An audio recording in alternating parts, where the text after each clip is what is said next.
And this time around, of course, if you look at the news, right, the amount of grants that are being dished out for purchases of BTOs as well as resale is actually a lot, right?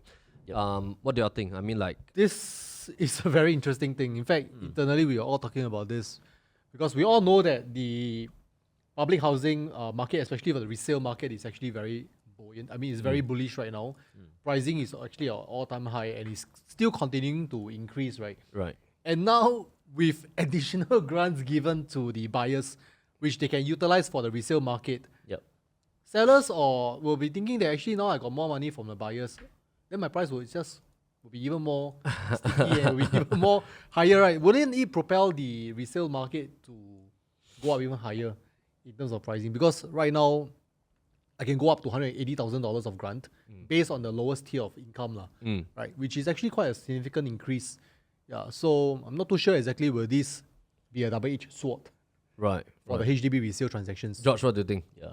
I think for the 4-room, right, I think that will be what we call the FMCG or the fast-moving consumer goods. Especially when the grant have increased from 50,000 to 80,000. So that's quite a huge chunk, and I think a lot of first-timer, I think over the past few seasons, we have seen a lot of first-timers, they are buying into the resale market because of the huge grants that they can actually leverage on. And furthermore, right now with this, additional 30K, I do agree with what Wayne says, is that most of the sellers, what they will do now is they might use this chance to, try to push out the price. But ultimately, I think eventually, right, the price will still be affected by this factor called the COV. So if let's say the COV is too high, then I believe whenever there's a lot of transactions, buyers will be aware on the valuation. They might easily go for other options. So the COV will still be the component that I think will curb the kind of prices that will, go off spiral. Prevent the price from running away in a way. Actually, this is very concerning. If you look at the chart here, 2020 until 2022, this is just for resale HDB transacted by quarter. Of course, volume for HDB is always very buoyant because this is like the bread and butter, right? Evergreen. And then, of course, the entire Singapore island is populated with about 1.1 to 1.2 million. And of course, HDB's apartments are a kickstart journey for all Singaporeans. So I think the concerning point is that if you look at just in the last 12 quarters, the acceleration is actually quite fast in terms of the price PSF. And let's have a look at this. Yeah, if you look at this graph, it was from like the low $400s per square foot all the way to now averagely about $550 per square foot. It seems to be still picking up speed. And of course, with the announcement of 100 to 150 BTO projects, that is for the BTO portion. But if you look at the resale portion, I think what our government wanted to do is that this to also let Singaporeans know that, they will be here to support you for your first home journey. And they will help you with the down payment. In fact, now with the grant, technically speaking, you don't need any savings in your CPF because that amount is instantly credited into your CPF. Exactly. Instantly use it for down payment, right? So you can immediately get a home. How much is the average COV now? I think what we are seeing on the ground is, I think like city fringe area, you can still have a COV of about $30,000 to $50,000. I think that is quite the norm, especially Depending on towards flat type, right? areas like depending on flat type, like 4 rooms. I think in Tiong Bahru area, that is I think still something that we are seeing right now. Punggol areas, I think unless your unit is those kind of like top floor corner unit, maybe you can still have a COV of about 20,000, and I think that is still quite normal. Correct me if I'm wrong. Yeah. Actually, that's very strange because I still remember last time in 2010. What happened was that because of the very rampant COV, it was like 50 to 100,000. And of course, HDB came up with a very innovative approach, which is to remove the valuation report. Right. Yeah. So in the past, when we show HDB homes, we have to first apply a valuation report, put it on the table. Every buyer will come in, they will ask for the valuation report. Yep. And then on top of that, the seller will ask for a COV. But after HDB eradicated that approach, actually it was fantastic. It was very effective. You cannot do a valuation now. Yep. You cannot have a valuation report. It's like a guesswork. You can only look at the transaction. But somehow, after the pandemic, the COV surfaced back. Yep. Yeah. Why do you think that happened? What do you think? I mean, this is basically demand and supply. So, I mean, going back to the history of 2013, where we remove the valuation, is to take away the COV component, right?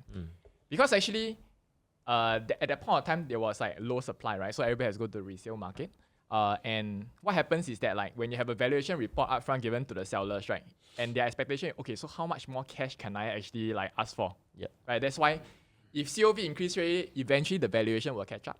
But the expectation, oh yeah, my neighbor actually previously sold X amount of COV, I want to add on, right? So that is a perpetually, like vicious cycle, right? And that's why when the government implemented that, I remember from a on the ground knee-jerk reaction at that point was like, from positive COV and then the next half a year, right, it just switched over to like negative COV. Yeah, everybody's talking about how much lower can you sell me? Yeah, right? because sellers who don't really need to sell, right, they actually maybe give it a pause and they're only left with like sellers that really need to sell. And buyers also want to see a knee-jerk reaction, right? And then they hold off, right? And only like so like the buyers that really need to buy, right? They use it as an opportunity to actually like get a better deal.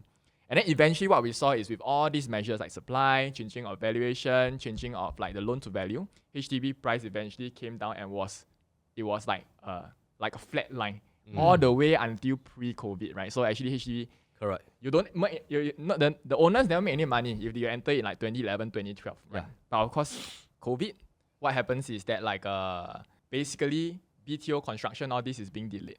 Yep. Right.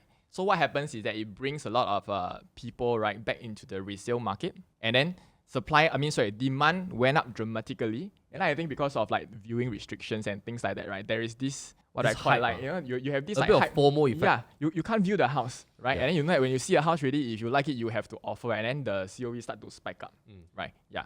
But eventually, I think like right now we are quite normalized really in terms of like COV value. Yeah. My personal thought, I think, is more probably is also the change of the lifestyle of buyers. So I think we all know that when private property owners, when they downsize to a HDB, they have the cash, right? And then they decided to, I sell off my private and then I want to downsize the HDB.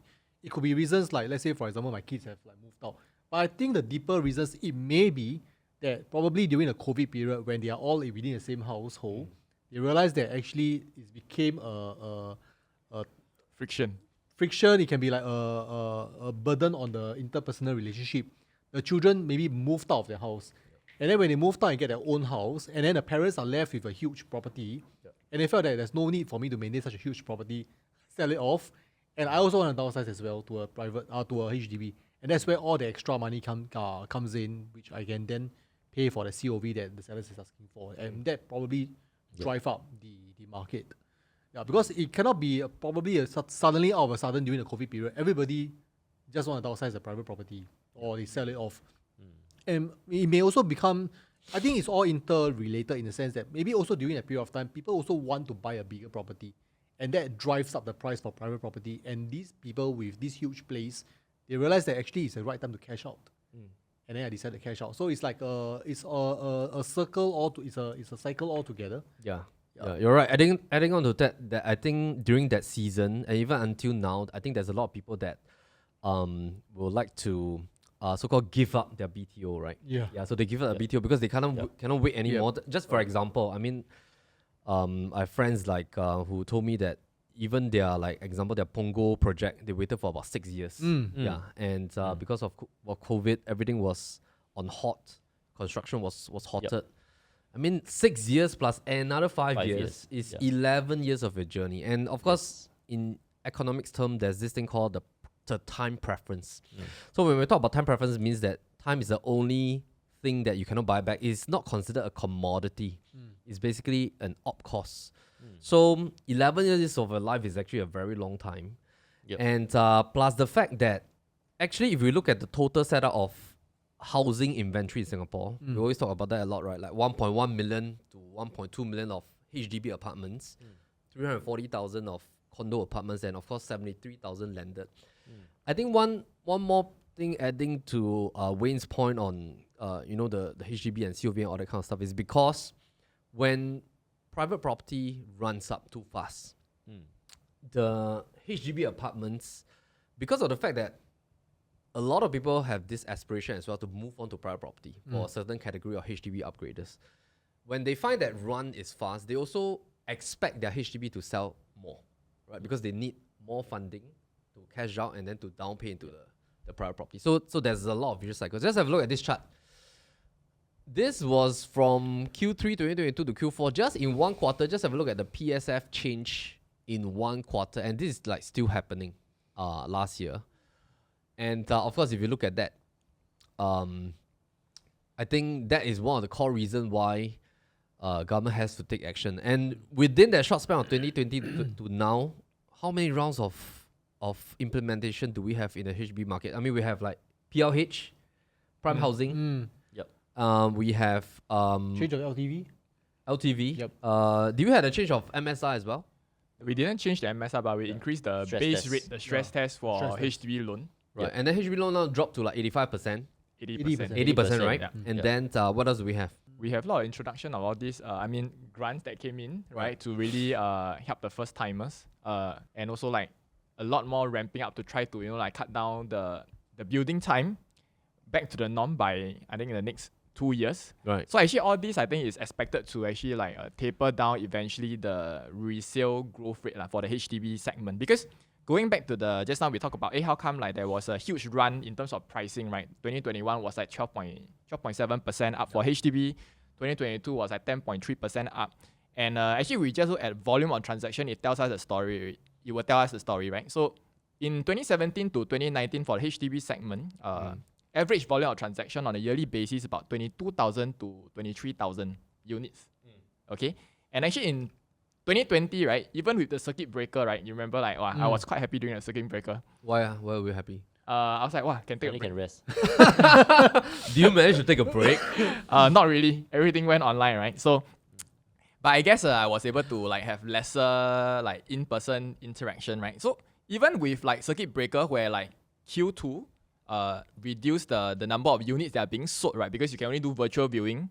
So there's only 3,426 units done in quarter 2, 2020. But the year ended with 24,700 units that are being transacted, right? Which is already higher than the norms. But 2021, it just went crazy. 31,000 units. Right. Right. So I think that justifies, right? Because so much more demand came in. And that's why more people competing price have to go up.